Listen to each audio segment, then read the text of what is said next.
This week on Vaticano, St. Padre Pio's relics are traveling to the United States to mark the 130th anniversary of his birth. Vatican diplomacy in action. Discover more about the recent visit of Cardinal Pietro Parolin to Russia and get the latest update from the Holy See diplomatic mission to the UN in Geneva. The Brazilian Chapecoense soccer team is again on the field after a devastating plane crash. Pope Francis meets with the players and blesses them before their friendly game with AS Roma. For this and more, Vaticano starts now.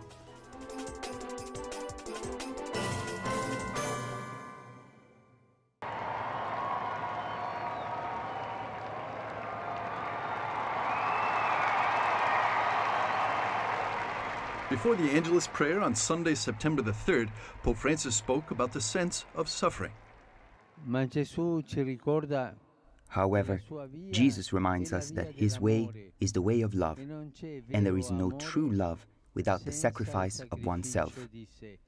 We are called not to allow ourselves to be absorbed by the vision of this world, but to be ever more aware of the need and effort for us Christians to walk upstream and uphill.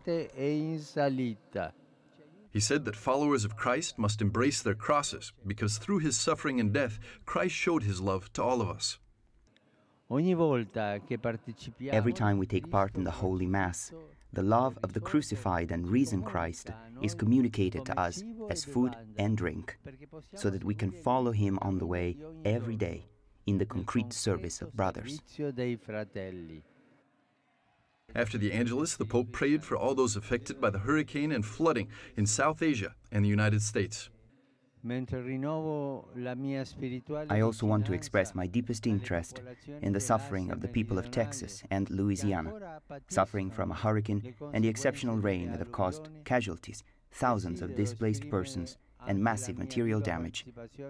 Mary, the Most Holy, comfort of the afflicted, obtain from the Lord the grace of comfort for these our severely tested brothers.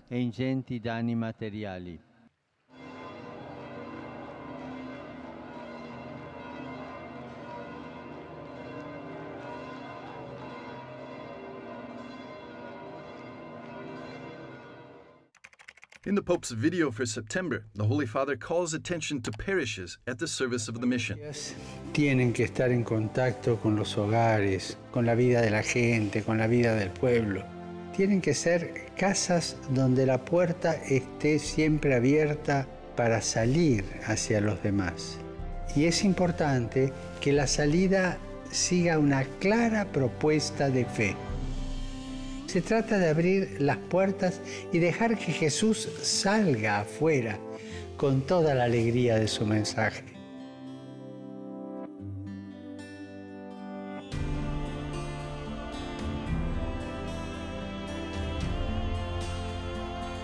Pidamos por nuestras parroquias para que no sean oficinas funcionales, sino que animadas por un espíritu misionero, sean lugares de transmisión de la fe y testimonio de la caridad. The Pope's video is an initiative developed by the Pope's Worldwide Prayer Network in order to spread the Holy Father's monthly intentions related to the various challenges faced by humanity.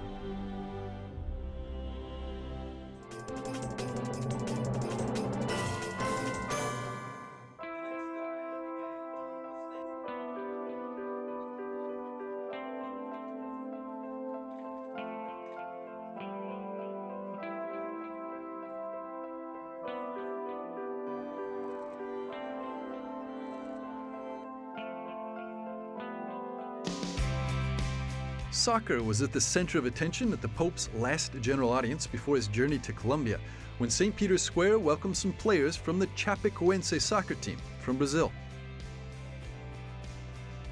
The team made headlines last year when on November the 28th, more than 70 people died in a tragic plane crash.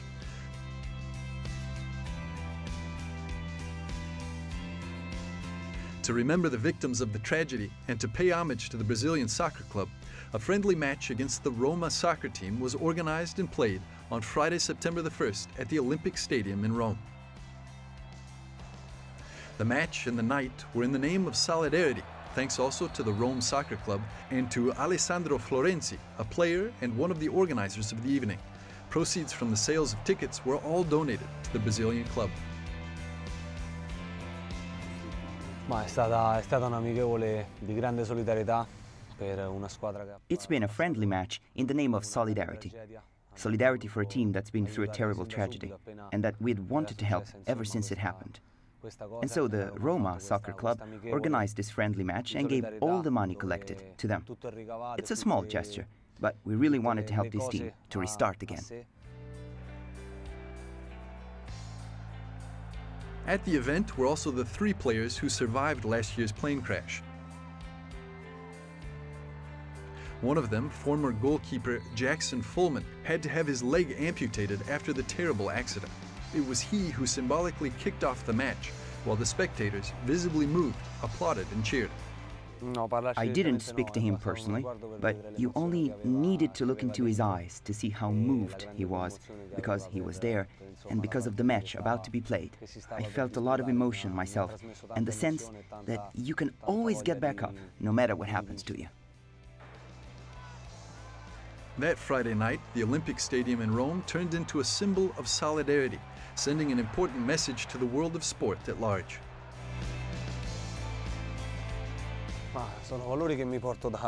These are values I've always had, since I was a child, and that my parents gave me. It's something I definitely want to keep on doing and hand it on to my daughter as well.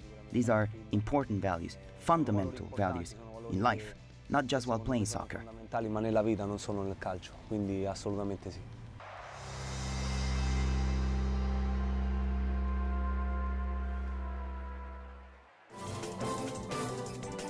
Thanks for watching. Get ready to take a look at Holy See diplomacy in action.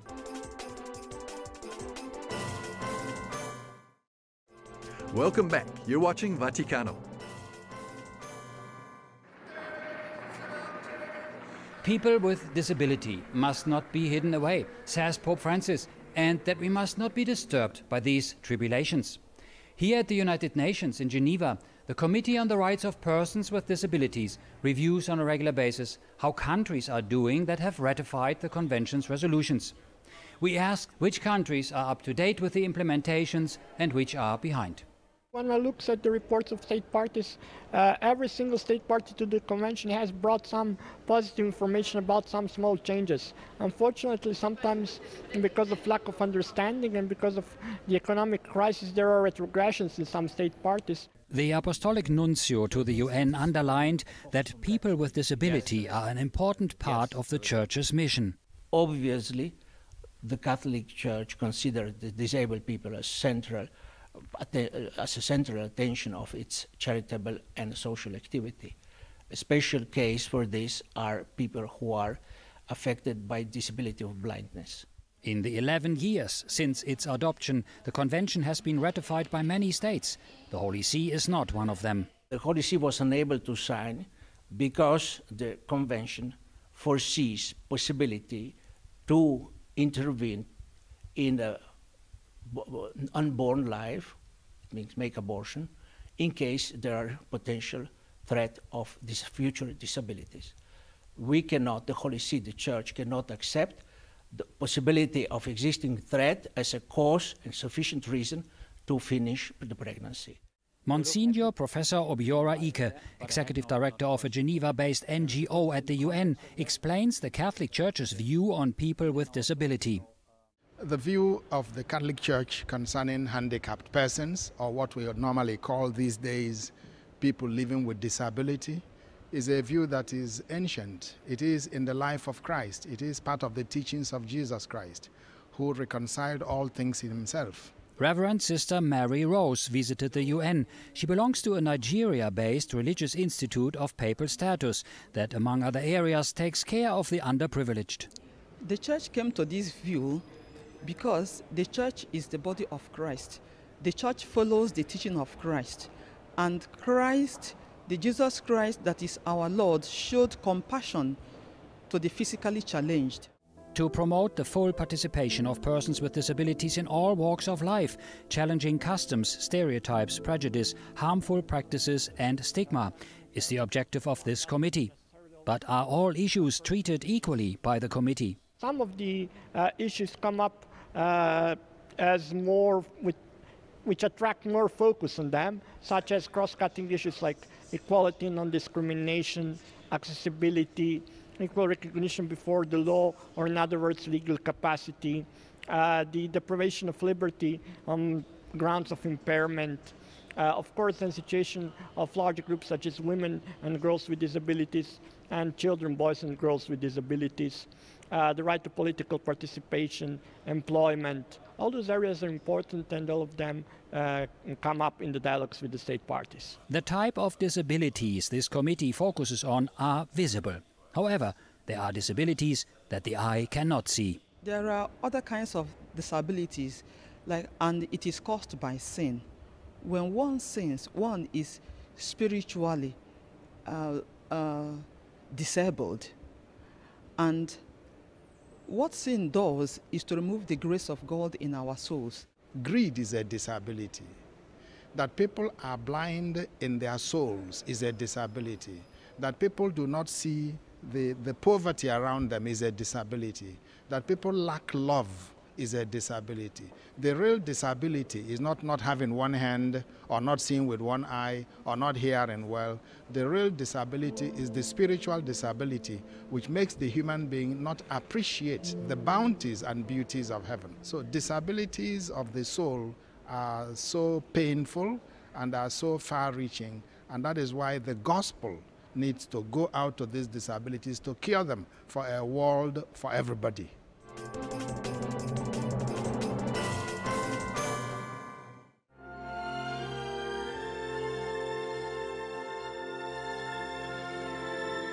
The Vatican's Secretary of State, His Eminence Cardinal Pietro Parolin, visited Russia at the end of August.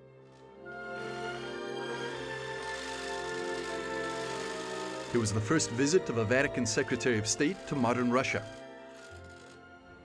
The last one was a courtesy visit paid in 1988 for the celebration of the 1000th anniversary of the baptism of Rus.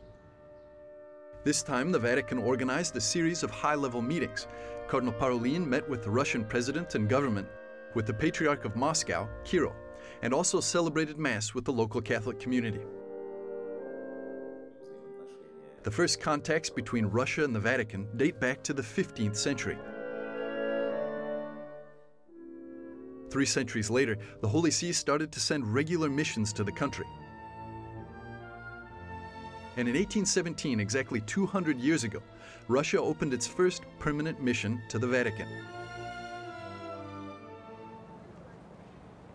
After a break in relations, Russia began to re-establish diplomatic ties with the Vatican in 1989, and this mission still operates today. At the head of the nation's embassy to the Holy See is former Russian Minister of Culture, Alexander Avdiv. The ambassador gave an exclusive interview to EWTN with regard to Cardinal Parolin's recent visit to his country. My country pays great attention to the relations with the Vatican. Pope Francis is greatly respected and has an authoritative voice in Russia, as head of state and as the head of the Catholic world. Catholicism for Russia is a traditional religion. In Russia, there are many Catholics, more than 1 million, and we believe that these are citizens of Russia who should enjoy all the rights enshrined in the Constitution on freedom of conscience. Therefore, for us, the Catholic world is a Christian world that is familiar to Russia, and the Vatican is a very important partner in strengthening peace in the world.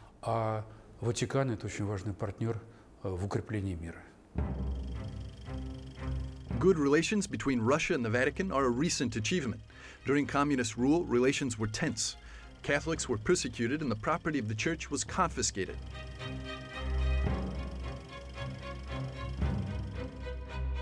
Up to this day, some properties belonging to the Catholic Church have not been returned. Of course, the position of the churches in Russia in the Soviet Union was humiliating, and we remember that. During the years of Stalin's terror, both Orthodox priests with their faithful and Catholic priests with their faithful were repressed. But a few years ago, we adopted a law on the restitution of church property, and this law applies to everyone, both to the Orthodox Church and to the Catholic Church. It has been a slow-going process, but the construction of new churches has begun. During the talks with Secretary of State Cardinal Parolin, these issues were raised, and they found a big echo in the heart of Vladimir Putin.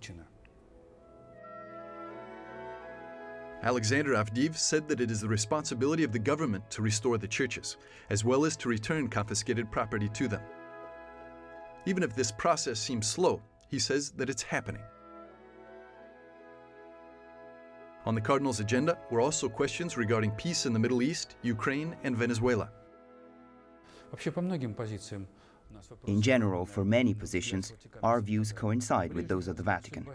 The Middle East, the future of Syria, international law, observance of the principles of international law. We are very interested in Pope Francis' initiative to strengthen the moral and ethical foundations of international law. We believe that this is very important. International law should not be a cold and soulless instrument. International law should have a heart, a soul, and a conscience. That's why Putin speaks about the need to preserve and strengthen Christian principles in international relations. And this is very important. The Russian President, Vladimir Putin, has met with Pope Francis at the Vatican twice. The first time in November of 2013 and the second in June of 2015. But no pope has ever visited Russia, at least not yet. You know, this is a complex historical process, and this process is now on such a good, promising road. Formally, the Pope was invited to visit Russia by the Russian president. It was still in the era of President Gorbachev, and he did receive such an invitation. But the Pope understands that in doing so, he would go to Russia not only as a head of state, because this is also the original canonical territory of the Moscow Patriarchate. The relations between the churches are very good now, and the meeting in Cuba of Pope Francis and Patriarch Kirill is of civilizational significance. You know, I really like the phrase that every day we live brings a visit of the Pope to Moscow closer, and a visit of the Patriarch to the canonical territory of Pope Francis too. Ambassador Avdiv is happy for the good relations of his country with the Holy See. He hopes that this cooperation will further develop and lend to bringing peaceful solutions to conflicts, and eventually also unite Christians from East and West.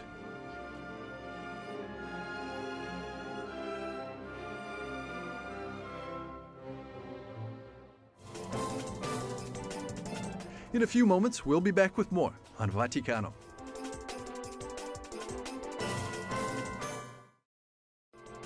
More on Vaticano begins now.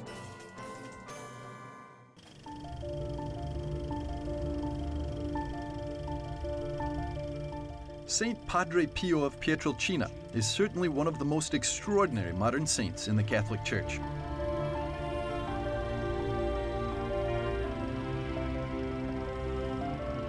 In his lifetime, thousands of pilgrims traveled to the monastery in San Giovanni Rotondo for spiritual direction and confession.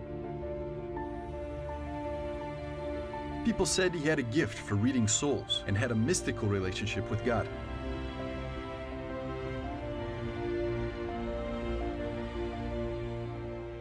St. Pio is indeed a special saint. He bore the stigmata on his body for 50 years. And during Eucharistic celebrations, he would experience the real suffering of Christ.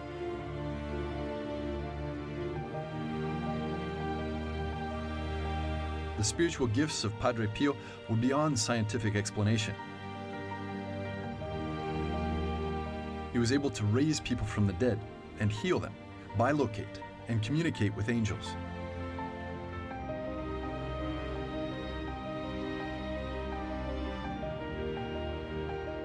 During last year's Jubilee of Mercy, St. Pio's partially incorrupt body, along with another Capuchin saint, Leopold Manditz, traveled to Rome. In Mass, thousands of people showed interest and respect for these saints.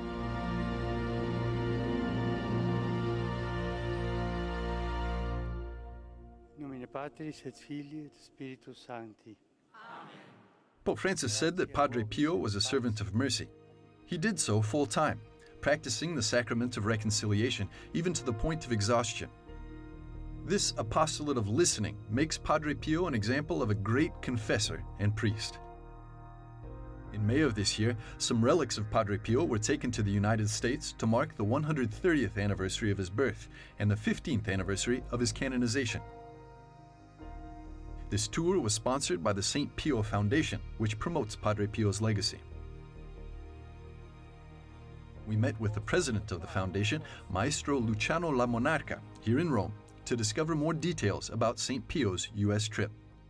We brought the relics of Padre Pio in 6 dioceses: Archdiocese of Philadelphia, Diocese of Pittsburgh, Archdiocese of Denver, Diocese of Lincoln, Archdiocese of Los Angeles, and Diocese of Arlington.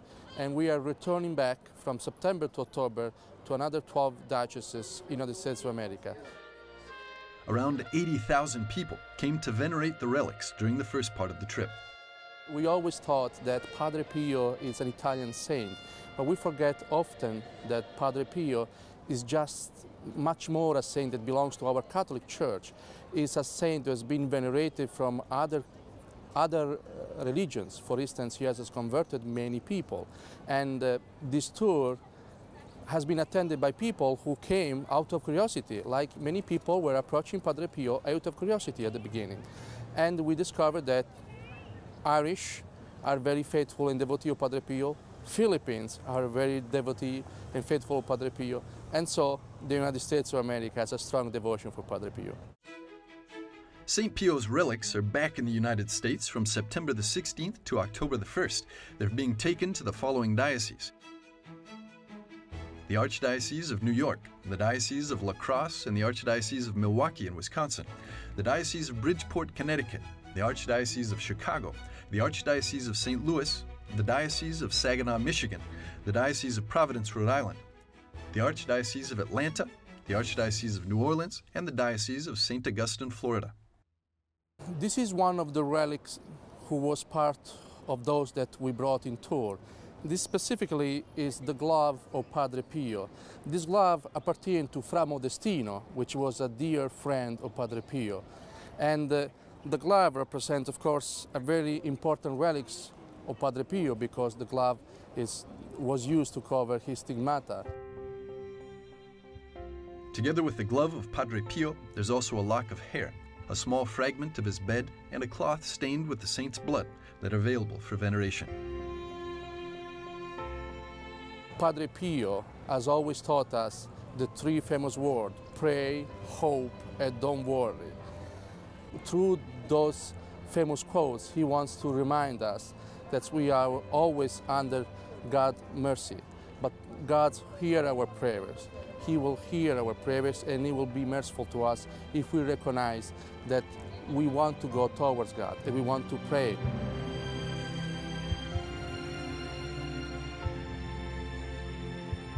The message of Padre Pio, he was a person who was devoted to the sick and the poor.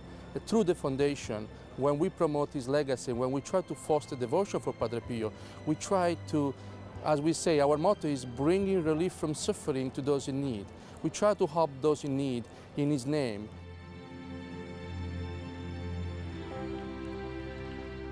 The foundation seeks to inform all who want to learn about the life of St. Pio. Raised funds are used to provide grants to American Catholic healthcare, education, and other social, religious, and cultural organizations.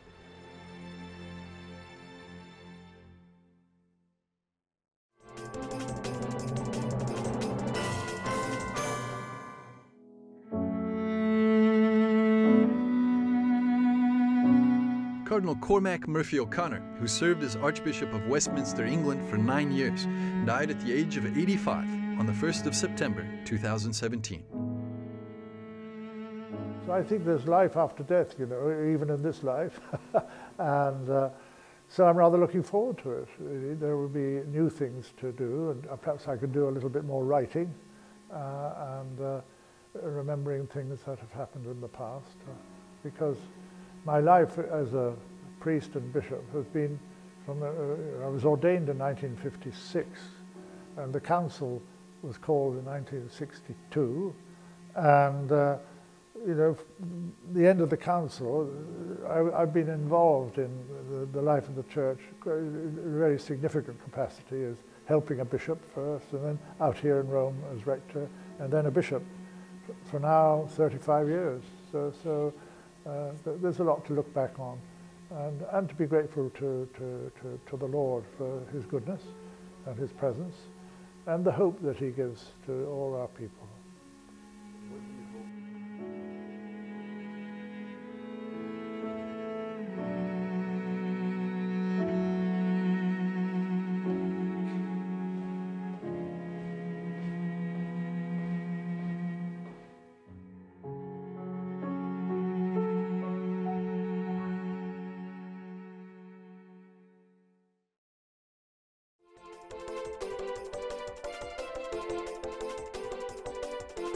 Join us next week on Vaticano and follow the Pope on his apostolic journey to Colombia. Thanks for watching.